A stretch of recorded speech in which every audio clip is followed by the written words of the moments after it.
awali kwamba sasa hivi nitakuwa na kikao hapa na wataalamu mbalimbali wa afya. Kumbuka tunazungumzia ugonjwa wa kiharusi, yani stroke kwa kimombo. Tunazungumzia sababu, dalili, lakini pia tiba yake. Studioni nipo na Daktari Evans Nyabega ambaye aliyenusurika kiharusi, lakini pia ni mwenyekiti wa Stroke Association of Kenya, na nipo naye pia Daktari Peter Kuria Waweru, daktari upasuaji wa mishipa, na Amos Koech ambaye ni mtaalamu wa tiba ya viungo, yani physiotherapist. Na mtazamaji, kwa faida tu ya mtazamaji, mniruhusu pia niweze kutoa takwimu hizi. Awali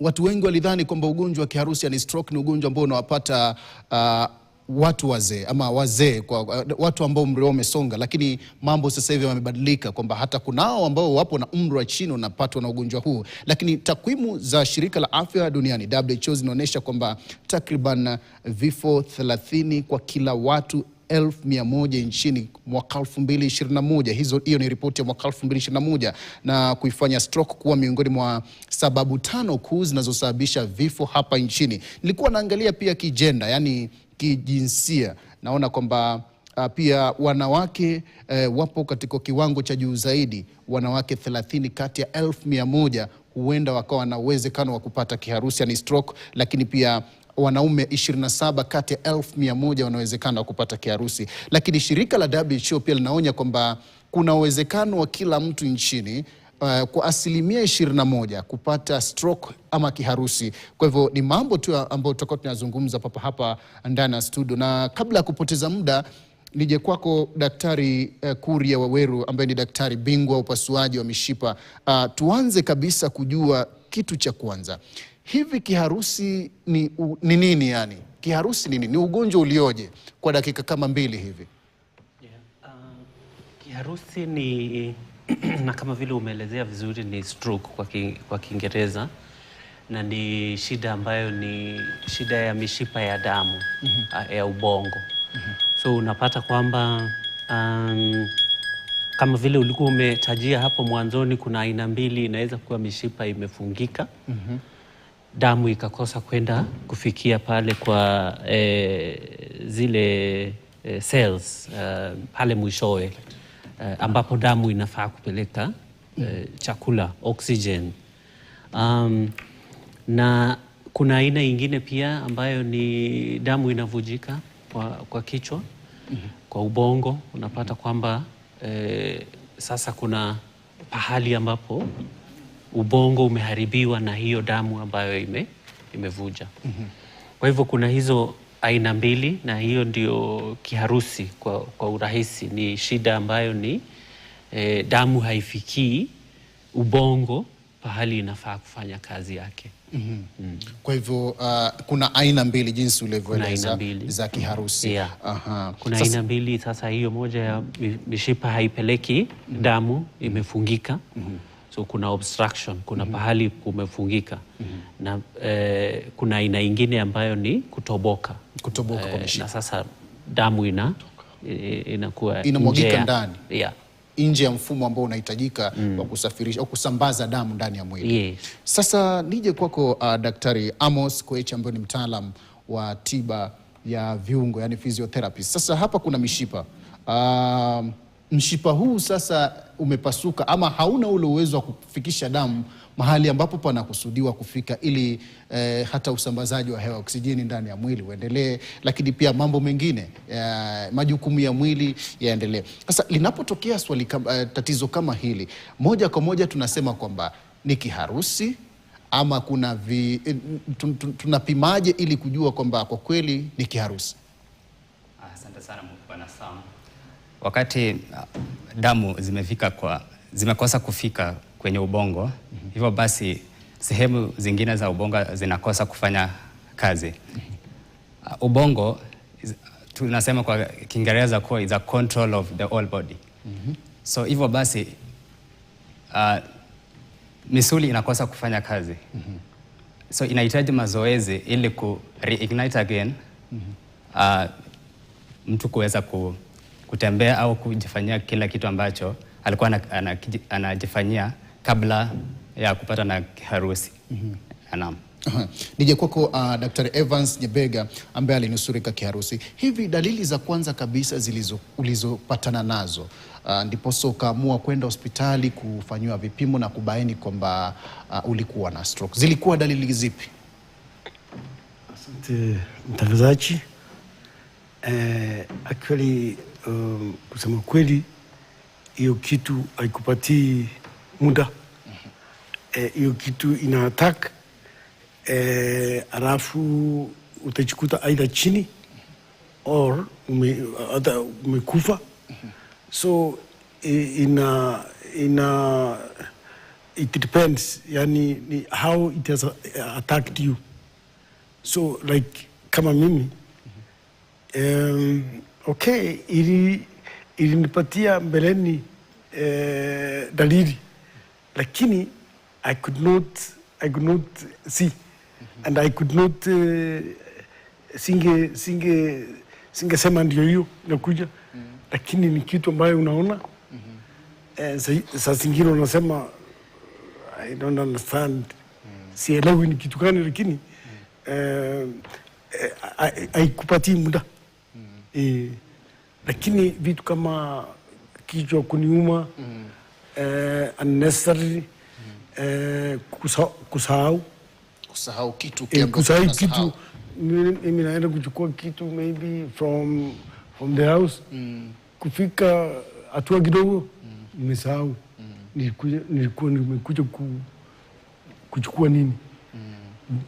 Alafu sasa inakubidi urudi pale mahali ulikuwa ndio uone kama utakumbuka. Yes. Dalili nyingine, labda dalili nyingine kama mbili hivi. Hizo ndizo dalili kwanza niliona vizuri. Yes. Haya, asante sana. Nije kwako Daktari Peter Kuria Waweru. Sasa hivi kuna zaidi ya dalili ambazo Daktari Evans amezungumzia. Maana amezungumzia dalili za kwamba anasahau, kwa mfano amejiambia acha nikachukue kalamu mezani. Anaenda akifika pale kwenye meza, anasahau, hajui hata amekuja kufanya nini. Anarejea tena lile eneo ambalo alikuwa, anarejea tena kufikiria nilikuwa naenda kuchukua nini. Baada ya muda tena ndo anakumbuka, anaenda tena. Sasa kuna dalili zaidi ya hizo? Kunazo. Kama vile alikuwa anaelezea kwamba hizo dalili sana sana ni zile alipata kabla ya kupata hiyo ugonjwa. So hizo ni kama zile za warning za kuonyesha kwamba kitu itakuja kufanyika. Ile kusahau, sababu mishipa kidogo kidogo ya damu imefungika pale kwa ubongo, unapata damu haifiki pahali ili iweze kucontrol vizuri kama vile alikuwa ameelezea. Lakini wakati kiharusi imetokea hiyo ghafla, sana sana ni mtu anapata upande mmoja umepooza mara moja ghafla. Haufanyi kazi. Mtu alikuwa ameamka asubuhi na mikono iko sawa, anafanya, amejipatia chai, lakini kidogo kidogo anasikia hii mkono, akienda kuchukua kitu anasikia hiyo mkono haifanyi kazi vile inafaa kufanya. So hiyo dalili ya ghafla kukosa nguvu upande mmoja ama kupooza upande mmoja. Hiyo haswa inaonyesha kwamba mtu amepata kiharusi. Pia uso tena unapooza tena upande mmoja, kwa sababu unapata kwa ubongo kuna pande mbili, kuna kulia na kushoto. Sasa wakati upande mmoja unapatwa na kiharusi, ule upande mwingine bado uko. So upande ambao umepatwa na kiharusi, upande huo unaanguka. Kwa hivyo unapata uso umening'inia upande mmoja mara moja. Mtu alikuwa ameamka asubuhi, lakini kidogo kidogo hawezi funga mdomo vizuri, sababu mdomo umeenda kombo. La tatu na ya muhimu pia inakuanga ni shida ya kujieleza, matamshi. Hata wenye kigugumizi nao mtu anakuwa yani mara moja tu na alikuwa sawa, alikuwa anaweza kuongea, walikuwa pahali maombi, walikuwa pahali mkutano, ako sawa, lakini kidogo kidogo tu mara moja hawezi kuongea mara moja. Nitakuuliza swali. Kuna watu ambao wanasema mimi nilizaliwa lakini tayari nilikuwa natetemeka mikono. Wengine wanazaliwa na kigugumizi. Hivi tunaweza husisha na tatizo hili? Hizo si hatuwezi husisha kabisa. Kuna zingine ambazo zinafanyika hata utotoni, lakini hiyo ni tofauti. Ile ambayo tunaongelea ni yenye inakuja mara moja, mtu alikuwa sawa, mara moja tu anajipata na hizi shida. So kuna ile tunaita upesi. Yani inasimamia kwa sababu ya mtu akumbuke kwamba uso, yani ndio ukumbuke dalili za kiharusi. Ukisema tu upesi, kuna hiyo inasimamia uso, unaona uso umeanguka upande mmoja. Kwa hivyo ukiona hiyo dalili kwa nyanya, kwa babu, nyumbani, kwa mtu yeyote, si lazima awe mzee, unajua inaweza kuwa kiharusi. Haya, pia ya pili ni P, yani herufi P, kwa sababu yani kuonyesha kupooza upande mmoja. Inaweza kuwa ni mkono, inaweza kuwa ni mguu, inaweza kuwa ni kupoteza hisia. Wakati mwingine haikui kwamba imepoteza nguvu kabisa, inaweza kuwa yani hisia zimepotea, zimepungua. Alafu ya tatu ni hiyo ambayo ni ugumu wa kueleza. Na mtu akiona hizi dalili, mara moja anafaa afanye kitendo ambacho ni kupiga simu. Kwa hivyo upesi. Kwa hiyo anapiga simu mara moja ndio apate msaada. Simu ni ili apelekwe kwa hospitali ambayo inafaa, ndio atufikie mapema, tunaweza kumsaidia. Haya, asante sana. Nilikuwa nataka tuende pumziko fupi, manake najua nikienda kwa Daktari Amos Koech nitakuwa namuuliza mambo mengi sana. Sasa kwa mfano mimi sasa nimekuja pale hospitali, nahisi kwamba mkono wangu haufanyi kazi, hauna zile nguvu za kawaida, mkono wangu labda wa kushoto, ama nimekuja pale nahisi kwamba upande wangu mmoja wa mwili, tuseme upande wangu wa kushoto, nahisi kwamba ni mzito, yani nashuku kwamba huenda nikawa na stroke. Yani viungo vinapoathirikwa na dalili za kwanza kabisa ama za mwanzo kabisa za stroke, nitakuwa nafaa kufanya nini kama physiotherapist? Manake kwa kweli kama wewe ni daktari wa viungo au mtaalamu wa viungo, kuna ule mwelekeo ambao unaweza kutoa ili kwa mtazamaji pia apate kunufaika. Manake nafikiria kwamba upo nyumbani, umeamka vizuri, umepata staftahi yako asubuhi, lakini ghafla uhisi kwamba mkono wako hauna nguvu, yani haufanyi kazi. Na kitu cha kwanza ambacho kitakuja akili ni kwamba nilitazama KTN, walisema kwamba dalili kama hizi huenda ikawa ni stroke.